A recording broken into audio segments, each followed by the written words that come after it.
जय श्री कृष्णा। मैं डॉक्टर पुष्पा तिवारी बनारस से आपके समक्ष पुनः भगवत गीता के श्लोक का अर्थ लिए उपस्थित हूँ। भगवत गीता के 14वें अध्याय का 27वां श्लोक है, ब्रह्मणो ही प्रतिष्ठा अहम अमृतस्य अव्ययस्य च शाश्वतस्य च धर्मस्य सुखस्य एकांतिकस्य च। भगवान ने इसमें दोनों को एक बताया है। भगवान और ब्रह्म एक ही हैं। दोनों को एक बताने का तात्पर्य है कि चाहे आप ब्रह्म कहें चाहे भगवान कहें, बात एक ही है।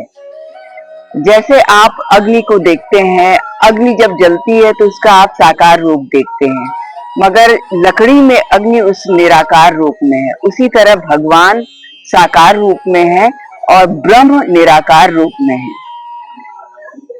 जैसे आप भोजन में सुगंध और का स्वाद लेते हैं, सुगंध और स्वाद दोनों भोजन में रहता है। नासिका की दृष्टि से सुगंध है और जिह्वा की दृष्टि से स्वाद है, मगर भोजन एक ही है। इसी तरह भगवान और ब्रह्म एक ही है। अमृत और अविनाशी अमृत, भगवान ने कहा है कि अविनाशी और अमृत का अधिष्ठान मैं हूँ। आप अमृत अविनाशी अमृत कहें चाहे मुझे बुलाएं, दोनों बात एक ही है। शाश्वत धर्म का आधार मैं हूँ। शाश्वत धर्म मेरा ही स्वरूप है। अर्जुन ने शाश्वत धर्म को भगवान कृष्ण को शाश्वत धर्म का रक्षक बताया है। गीता के 8वें अध्याय का 4था श्लोक है, परित्राणाय साधुनाम विनाशाय च दुष्कृताम धर्म संस्थापनार्थाय संभवामि युगे युगे।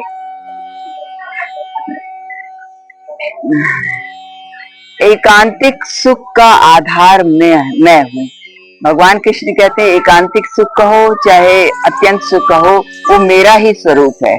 इस तरह ब्रह्म मेरा ही स्वरूप है, अविनाशी अमृत मेरा ही स्वरूप है, शाश्वत धर्म मेरा ही स्वरूप है और एकांतिक स्वरूप मेरा ही स्वरूप है। पद्म पुराण में भी बहुत अच्छा लिखा है इस चीज के विषय में। देखिए, यन नखेंद्र रुचिर ब्रह्म ध्येयम ब्रह्मादि भी सुरई गुणत्रयी तीतम तब वंदे वृंदाश्वरम।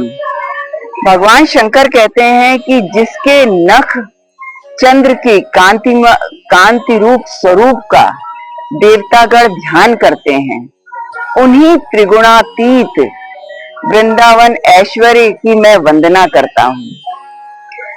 गोस्वामी तुलसीदास जी ने भी रामचरितमानस में बहुत सुंदर लिखा है, सो अस्मि इति वृत्ति अखंडा दीप शिखा सोई परम प्रचंडा आत्म अनुभव सुख सुप्रकाशा तब भव मूल भेद भ्रम नाशा। सो अहम अस्मि, वह ब्रह्म मैं हूँ। ये जो अखंड वृत्ति है, बाती है, वो परम प्रचंड दीप शिखा की लौ है। आत्म अनुभव का जब सुंदर प्रकाश फैलता है तो संसार के मूल भेद भ्रम का नाश हो जाता है। जय श्री कृष्णा।